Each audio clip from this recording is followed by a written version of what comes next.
आज हम लोग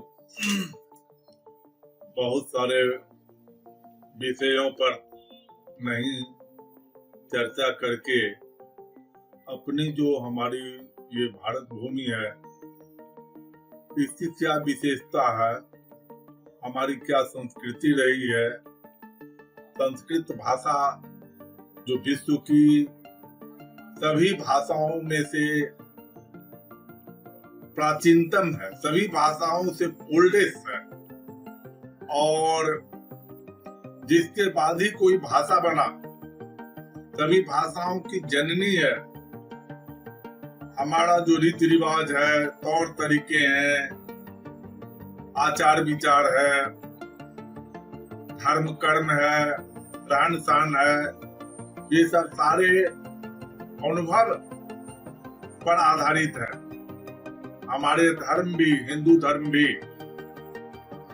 जो पुराने हमारे जो ग्रंथ हैं यथा वेद, उपनिषद, रामायण, महाभारत, ये सब बड़े बड़े विद्वानों का, बड़े बड़े ऋषियों का शोध तत्व उसमें भरा हुआ। सबसे पहले हम लोग ये समझे कि हमारा देश जो भारत है वो महान है। क्यों? ये ईश्वर की भूमि रही है। भगवान राम और भगवान कृष्ण का यहाँ जन्म हुआ। उन्होंने यहाँ जन्म लेकर मनुष्य के रूप में अवतार लेकर हमें एक रास्ता बताया, एक नीति बताया कि कैसे आचरण हमारा होना चाहिए, कैसे आचार विचार होना चाहिए, किस तरह से हम लोग जीवन यापन करें, किस तरह अपना समाज, देश और वसुधैव कुटुंबकम का मर्यादा का पालन करें। बहुत सारी आविष्कार भारत में हुई, लेकिन दुर्भाग्य से हम अपने पुराने और जो संस्कृति, सभ्यता और हमारे जो पूर्वजों की जो कीर्ति रही है, वेद, पुराण, उपनिषद, महाभारत, रामायण, ये सब जो ग्रंथ रहा है, जिसमें बहुत सारी सार तत्व हैं, जिससे हम ये जान सकते हैं कि जीवन हमको किस तरह से जीना। इतनी प्रासंगिकता के साथ, इतने तथ्यों के साथ, इतने प्रामाणिकता के साथ मुझे नहीं लगता कि किसी धर्म में इस तरह की चर्चा किया गया होगा। यहाँ पर कई धर्म, हिंदू, बौद्ध, जैन, सिख, सारे का यही हुआ, उदय यही हुआ। ये विशेषताओं का देश है, विश्व का गुरु रहा है। उस समय में जब संपूर्ण विश्व में अंधकार ही अंधकार था, ज्ञान का बहुत अभाव था, तब लिखने पढ़ने के लिए, सीखने के लिए विदेशों से लोग हमारे देश में आते थे। हमारे यहाँ का विश्वविद्यालय प्राचीनतम विश्वविद्यालय था, जहाँ पर लोग ज्ञान अर्जन करने के लिए आते थे।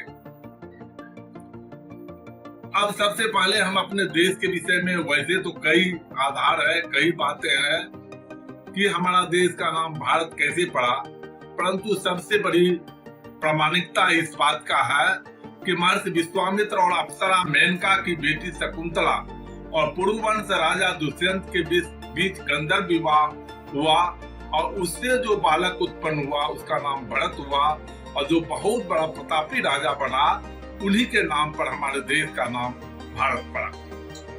अब कुछ वैसे तो बहुत सारी बातें हैं और यही सब विशेषताएं हैं जिसके कारण विश्व में भारत को ही स्वर्ग कहा जाता है, जहाँ पर सभी ऋतुएं बारी बारी से आती है। यहाँ पर नदी भी है, पहाड़ भी है, समुद्र भी है, ठंडा भी है, गर्म भी है, सभी तरह का वातावरण है।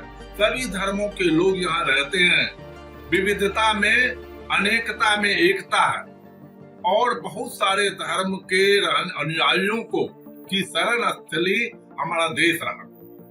हमने पारसियों को, हमने ईसाइयों को, हमने मुस्लिमों को, यहाँ पर आश्रय दिया। ऐसा नहीं, सभी के लिए समान रूप से हम हमारा देश या देश भारत रहा है। सभी को यहाँ पर रहने का मौका मिला है, अपना जीवन यापन करने का मौका मिला है। ये देश बहुत बड़ा था, जिसको बाद में धीरे धीरे कई भागों में, कई देशों में बंटता गया।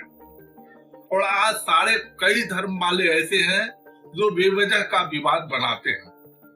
हम ये नहीं कहते किसी खास धर्म पर, यहाँ पर रहने वाले किसी भी धर्म के हों, सभी बराबर हैं। लेकिन हम बाहर से कोई भी आकर के यहाँ पर दंगा फसाद करे, किसी तरह का ऐसा काम करे जिससे इस देश की शांति भंग हो, ऐसा नहीं होना देना चाहते हैं। इसके लिए हम सबको प्रयास करना होगा। यह देश सभी को चाहता है कि इस देश के जो भी नागरिक हैं, और अपने नागरिक की तो बात छोड़िए, हम विदेशियों को भी और यहाँ तक कि पूरे विश्व में शांति चाहते हैं। पूरे देश को चाहते हैं कि पूरे विश्व के लोग एक दूसरे के साथ अच्छे सामंजस्य बना करके रहें। इसी में सभी की भलाई है।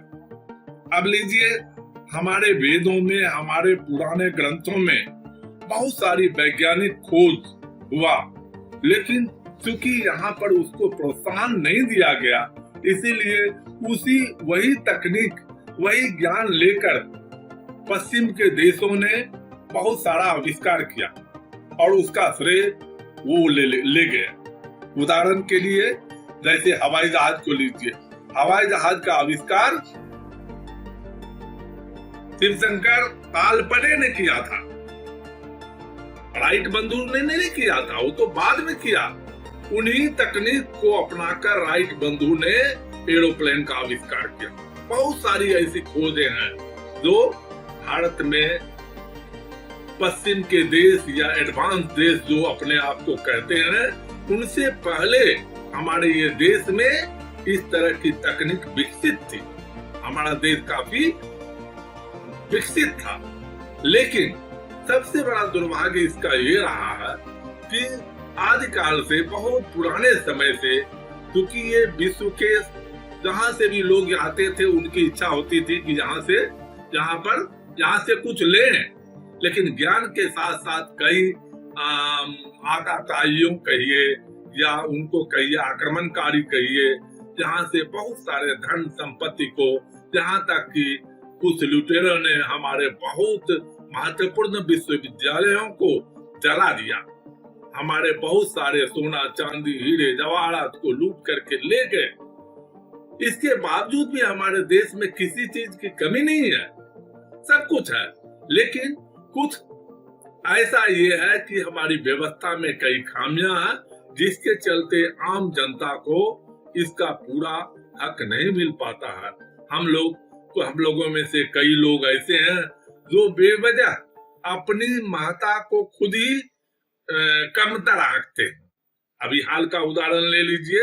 अभी एक DNU की भेसी है, कोई लेडी है, पंडित है, उन्होंने कहा कि भगवान कृष्ण और भगवान, मतलब कोई भी भगवान ब्राह्मण नहीं थे, भगवान शिव SC ST थे, वगैरह वगैरह। बहुत सारी जो हमको समझ में नहीं आता है कि इतने JNU की भेसी रही है, तो वो स्वाभाविक है कि वो बहुत पढ़ी लिखी महिला होंगी, लेकिन उन्हें बेसिक बात की जानकारी नहीं है कि भगवान को किसी जाति समूह में बांटा नहीं जा सकता। भगवान हिंदू नहीं हो सकते, भगवान ब्राह्मण नहीं हो सकते, भगवान जो है तो क्षत्रिय नहीं हो सकते।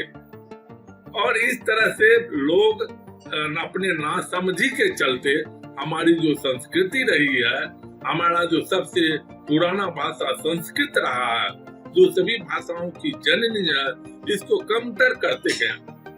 और अंत में अंग्रेजों ने हमारे देश की जो ये भाषा थी, हमारा जो हिंदी था, हमारा जो संस्कृत था, हमारे जो और सब भाषाएं था, उस सबको नष्ट करने में कोई कसर नहीं छोड़ा। और हम अपनी जो हमारी जो बौद्धिक संपदा थी, उसको सहेज के नहीं रख पाए, जिसका परिणाम हुआ कि उन संपदाओं के बल पर दूसरे देश के लोग काफी विकसित हो गए और हम पिछड़ गए। लेकिन अभी भी वक्त है कि हम चेत जाएं, अपनी पौराणिकता को समेट के रखें, सहेज के रखें, उसके महत्व को समझें और जो इसमें आधुनिकता हो सकता है वो भी करें और अपनी विचारधारा स्वच्छ रखें, अच्छा खान पान रखें, अच्छे आचार विचार रखें, जियो और जीनो दो और वसुधैव कुटुंबकम का मर्यादा का पालन करें। इसी में सबका भलाई है। जय भारत।